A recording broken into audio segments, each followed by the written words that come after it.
in the future. We're doing this side quest now, guys. Welcome back, Space Cadets, to Hal and Dave's trip to Jupiter. We've got so much time before we reach Jupiter. We have time to do all the side quests. Yeah. Alright, I'm gonna get Isla into the party here. Welcome, Isla. Yeah.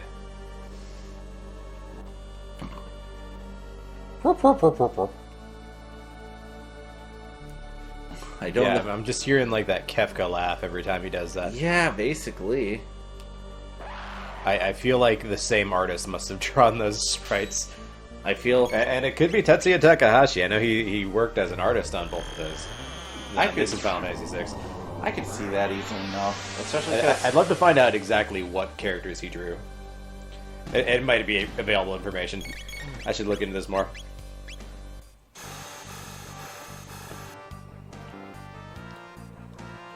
Oh, wow. Didn't know Isla was suffering there for HP, but whatever. She took that hit. Yeah, so I'm just gonna... Heal our girl. Yeah, easily enough. Give her a good slurp.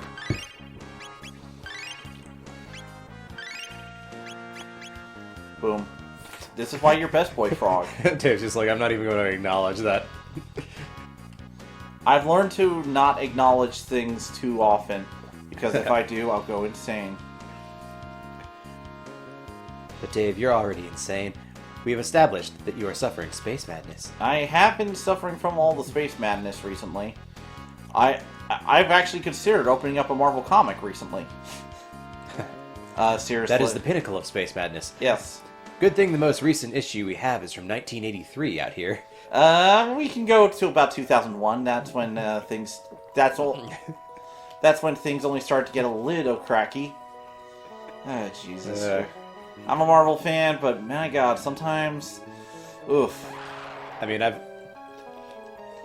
it's because of you I've become more exposed to, like, comic book things, and I keep hearing worse and worse stuff about what they're trying to do with things. Honestly, sometimes it's good, sometimes it's bad, and it's not as bad as some people make it out to be. You healed them all. Fucking A. I hate it. I hate you. Why do you exist? Well, thankfully, apparently... And now they have 1,300 HP. Yeah, but look at how much damage you're actually doing to Chrono. I was going to say, they probably capped out. Unless there was a... That's right. Like, one of the phases of the final boss of Final Fantasy X has, like, these support pillars, or crystals or something. Wow. that like, protect him. And every time you destroy them, their new maximum HP is based on the total amount of damage they took when they were destroyed the first time. And so they basically keep getting stronger and stronger as a result. So, say you did, like, 13,000 damage to them, then that's their new HP the next time they revive. And then you'll have to go over that number, so now you've done 15,000 to them, so that's their new HP. So the trick to defeating them is, like... I think you had to have, like, Yuna with, like, Ultima as her spell. Mm-hmm. But you had to not give her the skill that lets her break the damage cap. That way, she'll cap out at 9,999, and therefore, that's the maximum number they'll ever reach. Oh, okay. Every time you hit them with Ultima. That makes sense. Whereas, like, with other characters, you may be willing to give them the thing that breaks the damage cap. That's funny to me. Because, like, the damage cap originally was, a limitation based on, like, the programming. Oh, hello, save point. Yeah. Yeah, because it used to be, like, a limitation based on the programming. It's kind of like how back in, like, the old, like, Zelda or, like, NES games, certain things only went up to, like, 255. But, now it's just, like, tradition, so they put it in there, even though the system can easily add up beyond that number.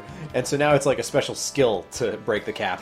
Yeah, that's fair, actually. Because... In fact, I think a lot of these games now...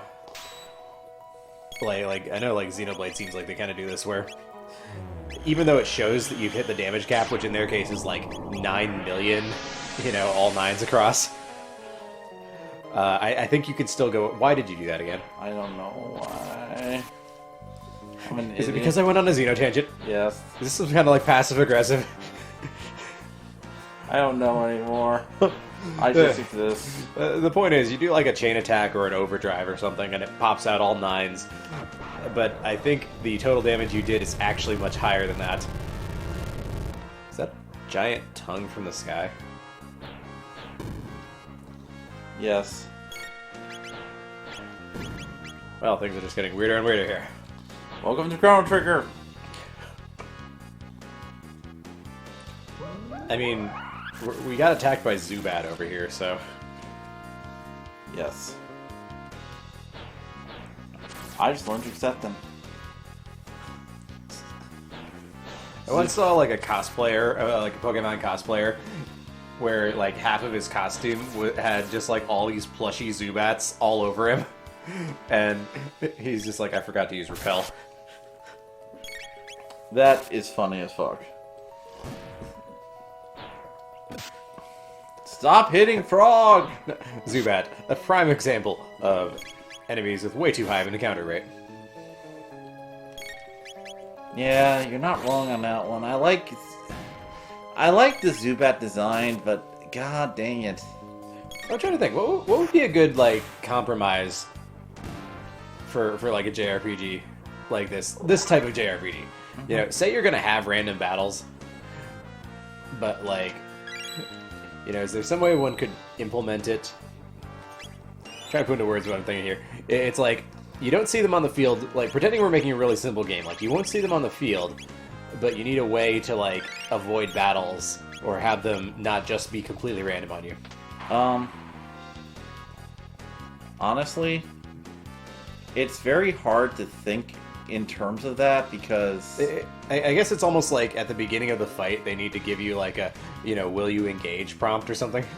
Yeah, that's fair, actually, because... The thing about it is, with that type of thing... God dang it, there's supposed to be something here. Best solution, just let you see him on the field. Honestly, there is kind of a way of how... So what's going on here? I'm trying to activate a boss fight called the Rust Tyranno. I'm just not sure if I'm doing this right, or if I forgot to do something. I mean, are you interacting with anything there? Doesn't seem like it. No, you're right. You're right on that one. And when I thought I was doing something, it was just your mouse popping in. Yeah, they can't even see that on the on the capture. I set it to only capture this window. That's fair. Alright, let's see. Maybe if I switch up party. I must it shouldn't be party dependent, right? Well, unless I assume Isla is the one who would have to be here. Something like that. Can we put Isla in the lead spot and like suddenly she's team leader? Yeah, we can. Boom. I don't know why I reminded myself of the Mighty Ducks. Mm-hmm. That scene where like the guy you think is going to be the main character sacrifices himself, and he says to like Wild Wings, like, "You're team captain now." He gives him like the golden hockey mask. Alright, so let's see. That was a show that happened in the 90s. God, I try to forget about that show, if I'm being honest. Well, okay, it's not the worst show ever.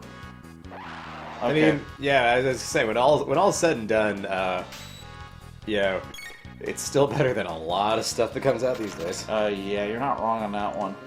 But Yeah, honestly, my issue, like, Wild Ducks is one of those cases of, okay, the problem with the Mighty Ducks is not so much the show itself, it's just that what it followed up on. Like... Gargoyles? No, the actual Mighty Ducks movie. Oh. Like, here's the thing with that show. Yeah, that doesn't make any sense, because there's no connection. Yeah, no, it's... You can't climb that. There's something over there. No, because it's clearly like a destroyed rope ladder. Yeah, I'm thinking here. Alright, I think I'll go up. No, because I remember, like, clearly I was a savvy enough kid or something that, like, I really liked Gargoyles, and, like, even as a kid, I was, like, really into, like, all the drama they would put into the show, and all, like, the unique relationships the characters had with one another. Yeah. You know, it was a very complicated show. Like, I rewatched it I was gonna say like over a year ago, but like recently enough, and I remember like enjoying it just as much, as an adult as I did as a kid, and finding like seeing like more nuance in there that I didn't even see before. And so like, anyways, I remember watching Mighty Ducks, and like kind of right off the bat, I was like a little bit disappointed because I just could sense that it wasn't going to be as interesting as Gargoyles was. And that was my problem with the show. Is it just kind of felt like kind of a paint by numbers, like Radical Mutant Animals superhero show. It was pretty much a paint by numbers Radical Animal Mutant superhero show. It's the Ninja Turtles only in duck form. It's true. Same thing as how the Street Sharks were the Ninja Turtles in shark form. Or Extreme Dinosaurs, if ever. The Ninja Turtles in dinosaur form. So the Ninja Turtles. They had a Triceraton. Yeah, it's like you have your dedicated leader, and then you have the guy who's like the goofball, and then the guy who's like kind of the cool rogue character, and then like the tech nerd. They had like more characters than that, but still, it's like they all kind of follow the same things. And then you had your big bad villain, and like the Dragonus. Oh yeah, he was voiced, Tim Curry. Yeah, Tim. They had like an amazing voice cast though. They had like Tim Curry was Dragonus, and Tony Jay was like his sorcerer, and like but that's like their dynamic was the Shredder and Krang, right there. Where like Dragonus was like the aggressive conqueror personality, and then Wraith was always like the scheming brains of the outfit, who would have like his "I told you so." I told you this wouldn't work. I told you this wouldn't work. Tony Jay had such an amazing voice. Let's see. What if I go into the future?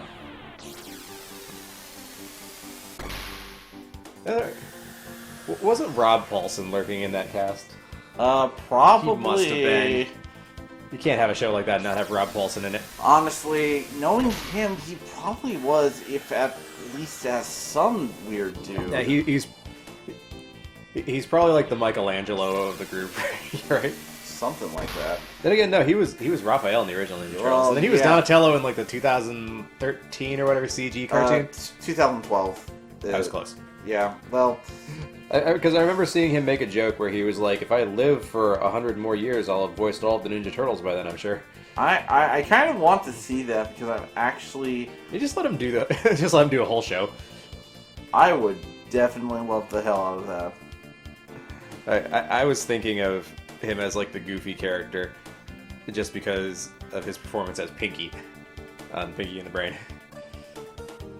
All right. Although like Raphael wasn't allowed to be like the badass character in the original Ninja Turtles cartoon because they'd like toned down the characters, so he was just kind of like the cocky one.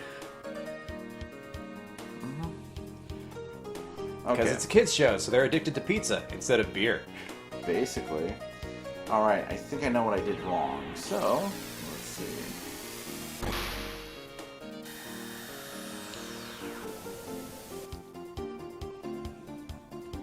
Alright. And now our discussion of Disney afternoon cartoons has killed just enough time for us to figure out what we're doing here. Yes. I fucked up. But... Alright, let's see what we got. Okay. Jennifer Hale was in it. Okay, Jennifer Hale was in it, that makes sense. Jennifer Hale was in a lot. Right. She was Black Cat in the Spider-Man Jim show Belushi. from that era. Oh, I think I know who he played. Yeah. He must have been... Didn't they have like a... They had like their human contact who was like... Was he like a police detective or something? They had a manager, I remember that.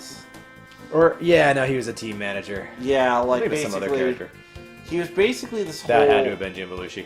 That probably was Jim Belushi. I remember, like... Oh, right. Clancy Brown's in there.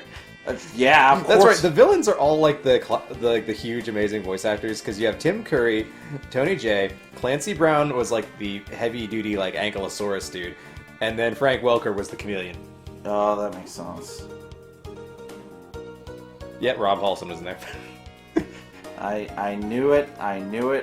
Google is not telling me who he played, though, so I'm going to look up on, like, IMDb.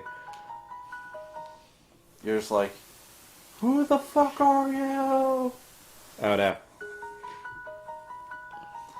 Let's see. I was gonna say I've got one of those like was it like 6 Degrees of Kevin Bacon or something? You're just obsessed with finding like who is who and what '90s cartoon. No, I've literally got that going on with Clancy Brown. Yeah, I've told that story. I know that's like personal information though to like explain, but like, someone related to me knew someone related to him. So actually, it's only like 3 degrees away because my mom literally knew his father. So. All right, so let's see. Let's keep Chrono Trigger. But that's not why I'm a Clancy Brown fan. I'm a Clancy Brown fan because he's such an incredible voice actor. Although for a lot of his roles, he kind of gets away with doing the same voice over and over. He does, but I appreciate him. But it's such a good voice. And he kind of has that like low growl, like. Because like he had like a more of a smooth, confident voice when he was Lex Luthor. Oh, definitely. But like some of his other, I remember like he was like randomly. He was one of the characters in the new Thundercats reboot. Right now, the show I'm watching, I'm actually watching the Tangled cartoon show of all things. He's in it as Rapunzel's father. Wow. Are we going to? We're pouring one out. Whose grave is this? Toma. He was an adventurer we met back years ago. Oh. Oh, holy! You scrolled through that text so fast that you revived him with booze. Chrono, long time no see. I've located the rainbow shell. This is how I'm going to be revived in the future. Clearly.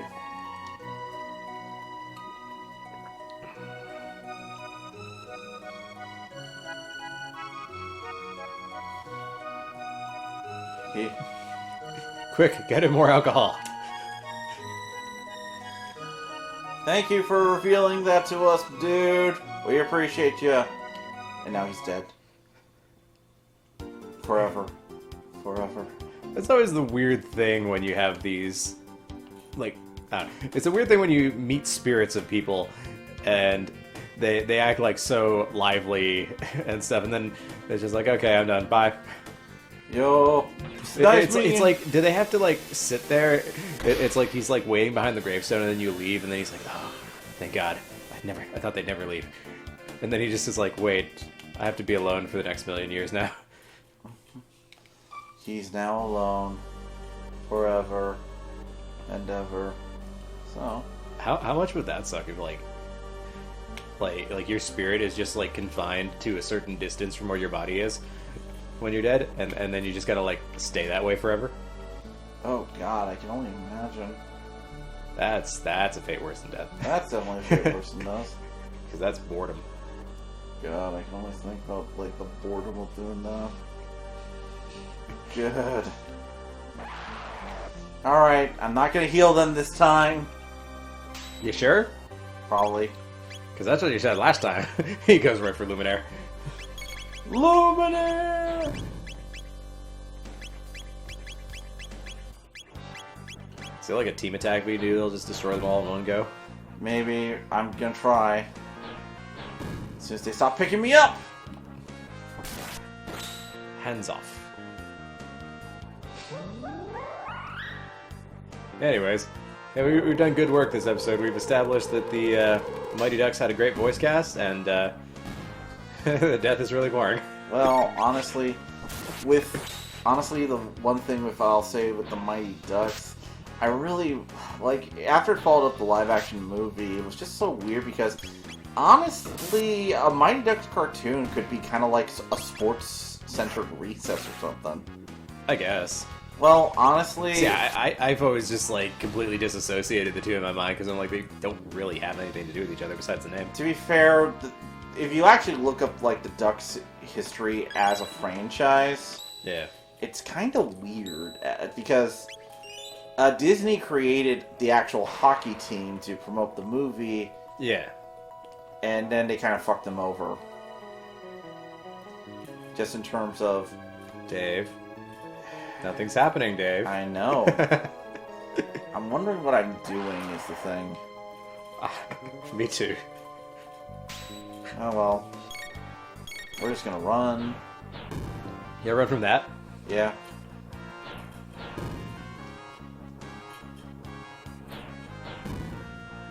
Yes, hit the frog with the...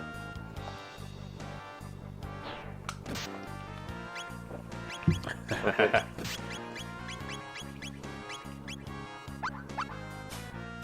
Falcon! Falcon hit! Oh, that actually works really well. Yeah, that's one, like, cut down the line there. What am I doing wrong with this thing? Because I hate when side quests get to this point when it's like you're probably doing something and you're just not sure what. I mean, I've done it. I've done this very thing before. I always feel like whenever I do this in a game, like what we're doing right now, and where I'm like lost, I'm like, what? Come on, what am I doing wrong? You know, and I always feel like I get like tense or like I don't know, like maybe I'm just like sitting the wrong way or something, and then my neck gets all stiff, and I have like a little headache from that sort of thing. And I remember doing that in like some RPGs as like a teenager. Yeah. And I remember being like, oh man, I really need to stop doing that. Oh yeah. Alright, Rainbow Shell. So I'm just gonna make sure. Oh yeah, you know what's the worst thing ever though? Is when there's just something like completely obvious that you somehow manage to keep missing every time you visit an area.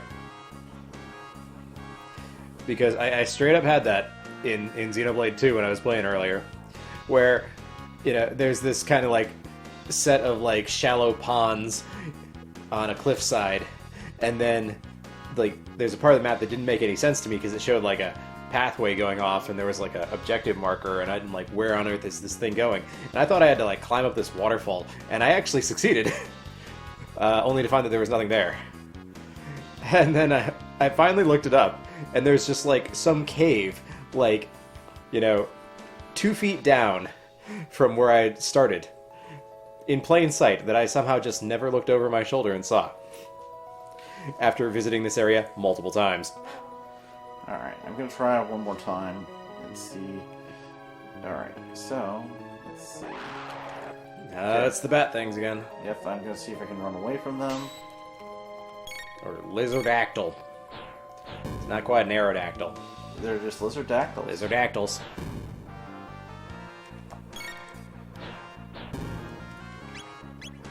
But yeah, that's Falcon hits! But you know, things like that kind of happen. Like, I feel like what was happening to me is actually like the kind of environment art design wasn't working towards it, because they didn't have like enough, basically like enough color variation and contrast to really like make that pathway stand out. Yeah. There's something to be said for like guiding the player's eye. Like actually, like right here, normally I like the sprite work in this game, but this cave, a little too monotonous in certain places. Okay. Okay. Yeah. We create the save point. Yeah. And you get eaten again. And switch. And nothing happens again. Yeah, no, I'm just wondering what I'm doing wrong. Oh wait, are those like little knobbly things on the floor like switches? Oh. You killed the cat. And some monsters. And yourselves. Okay, we actually did it. Sorry. I'm just happy I got through this. See, okay. This exemplifies what I was just talking about. That those little nipples on the floor right there don't stand out enough. You're not wrong. You know, that might have even been intentional, but maybe not a good choice. Thank you. I feel better about myself slightly.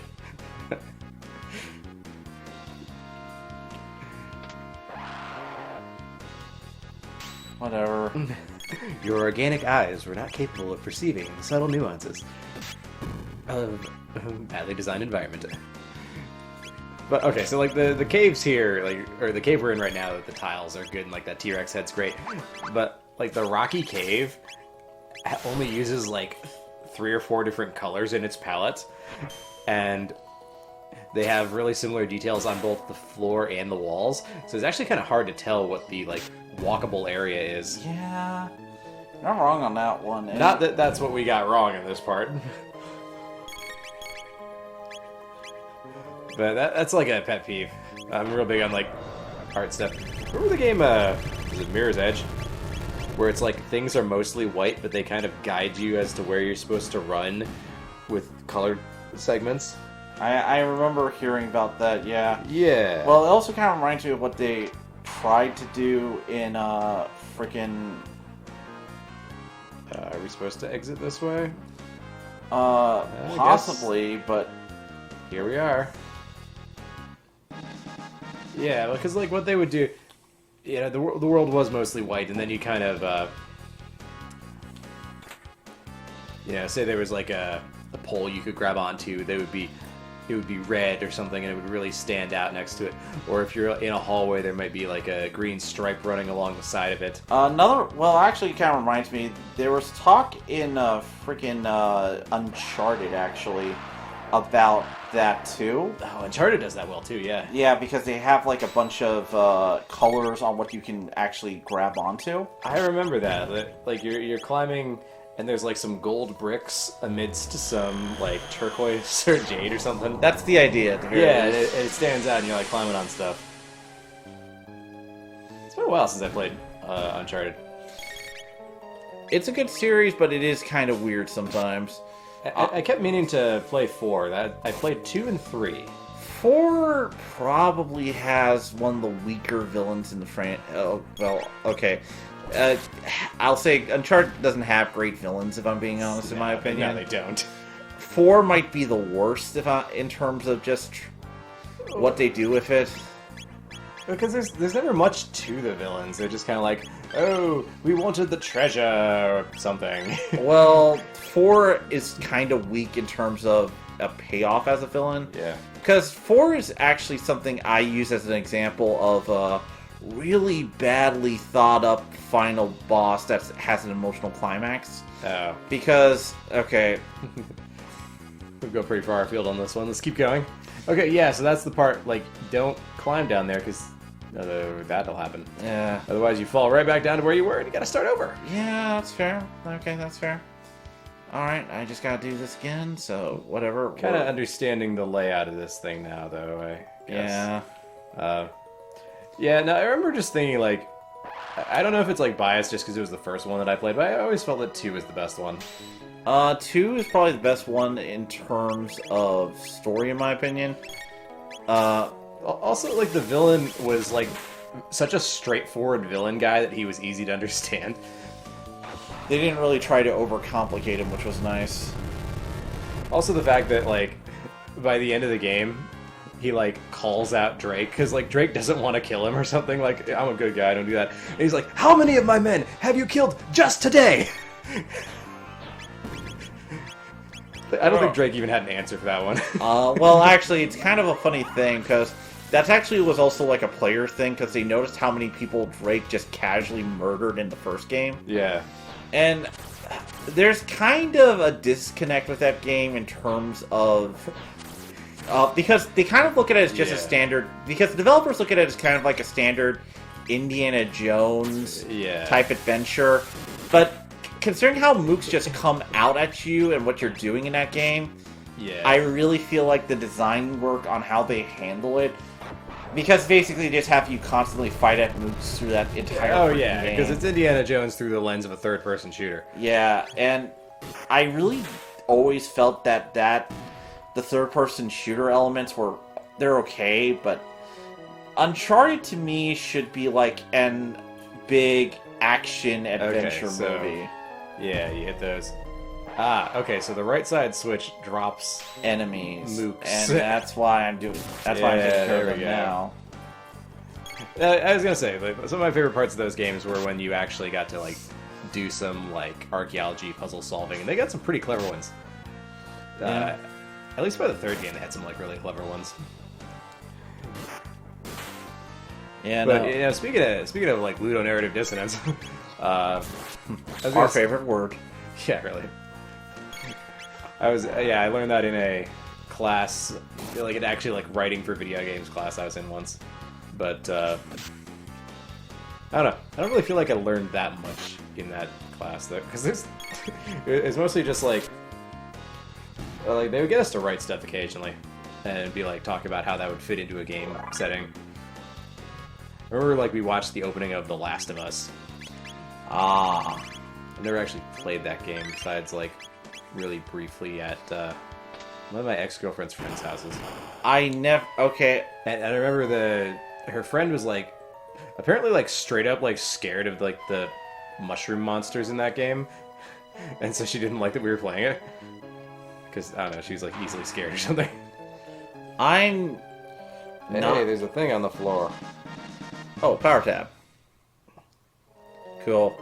My thing with friggin' my issue with... Okay. I'm not the hugest fan of Zombie Daddy Simulator, I guess I'm calling it right now. That is what that game is, yeah. Okay. The story didn't grab... Okay. I'm gonna be honest. I get why people like the story. I've just experienced better stories in games before that one, and it didn't really, like... I'm gonna be honest, I know people love it, I just don't as much as everyone else, and I just never could understand why, and I get it. It's because I've seen the type of story before, and it's not that affecting to me. Well, no, because like it's part of that thing where people are just like, "Oh, look at how far games have come. Now they're just like movies."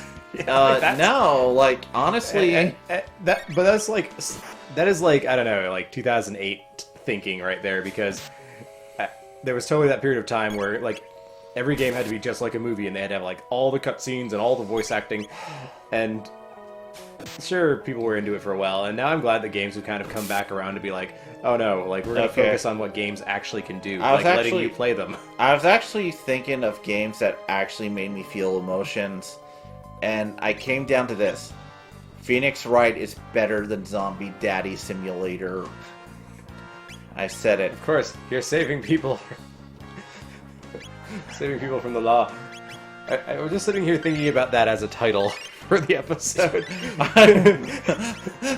The law! Hal Dave play Chrono Trigger episode, whatever. Phoenix Wright is better than Daddy Zombie Simulator. I'm gonna say that, and I'll stand by this now. Alright, careful. Okay, so that's not gonna fall off. Yeah, so we're just gonna go here. No, not that one. No, we're not going up that one.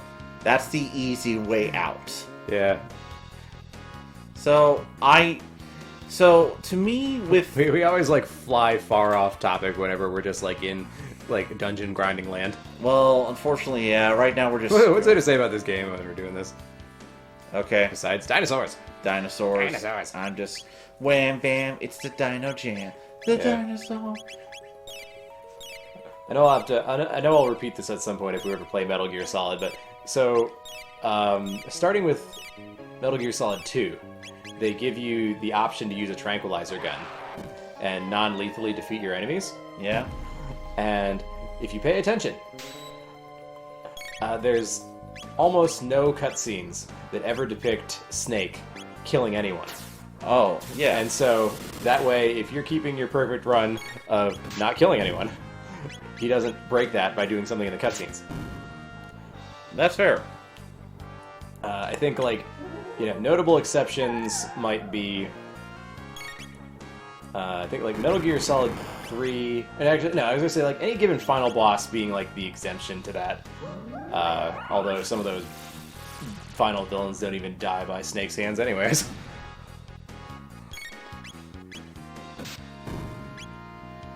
But I remember appreciating that they would not, like, just create this huge disconnect between the character you were just playing and then what happens in this cutscenes. Yes! Oh, you stole ruby armor from that? Yes! Thing? We should have gone here and farmed ruby armor. We couldn't access it before. Oh, so we had to do the ruby armor quest before we got here? Yeah. Okay, makes sense. Gigasaur.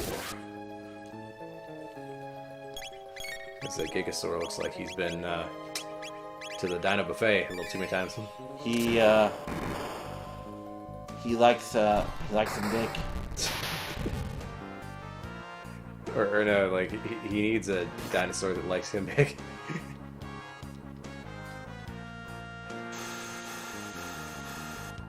I'm sure Fur Affinity is way ahead of us on that one, so we're not even gonna go there. Yeah.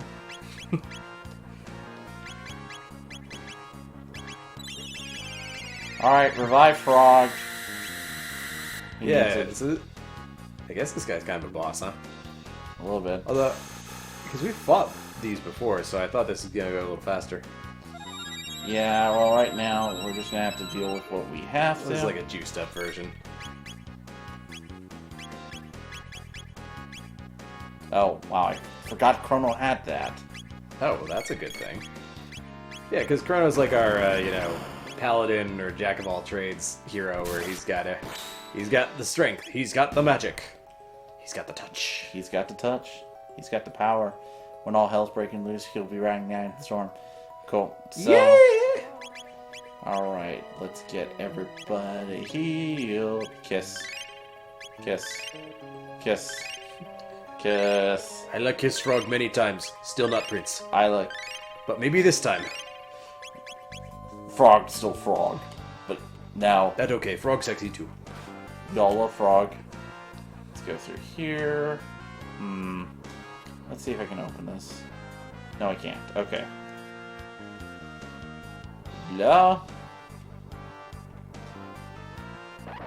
Okay, let's face these guys. I feel like that switch would have dropped them or something. Yeah, something like that. But then I would have to fight him down below, probably. Yeah.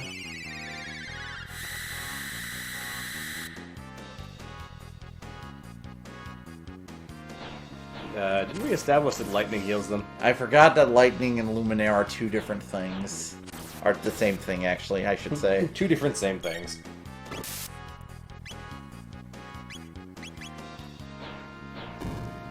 Chrono right now is confused.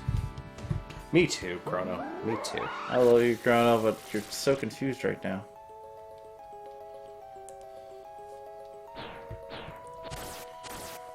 But thankfully, we are getting levels from this, so... Once we actually face Lavos, we will be highly prepared.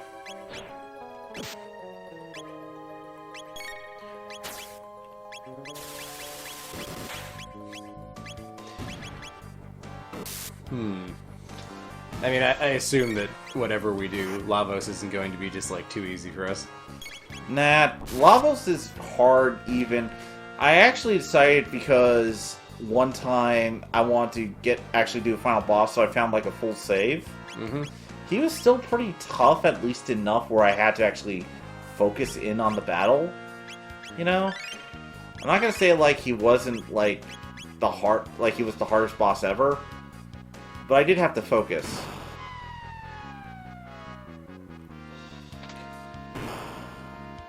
I'm gonna look this up. Because I imagine that Lavos... Like, if they were smart about it, they would have made Lavos scale based on the level of the player.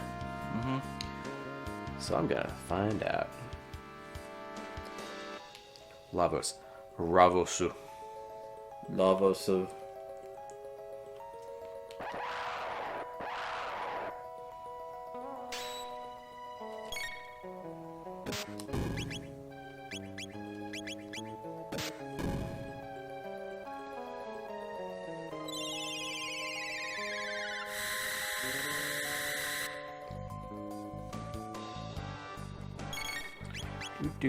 Do.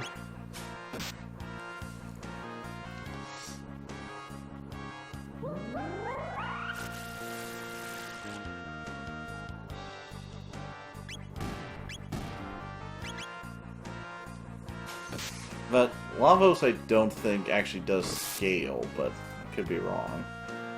Because I know that Final Fantasy VII actually does that with Sephiroth. I'm actually not sure if that does. It's I know based on it does. it's based on Cloud's level. Okay. Because I remember like below level 70, he's got one set of stats, and then as soon as you break 70, they go up to something else. Because I remember I did that, where like the first time I fought him, didn't have a problem. Cloud was level 69. Then I went back to fight him again. Suddenly, way harder. There's a door there. What is behind the door? What awaits us? We're gonna have to find out next time because we've been going into overtime. Alright, what could it be, Space Cadets? Find out next time on Hal and Dave's Trip to Jupiter.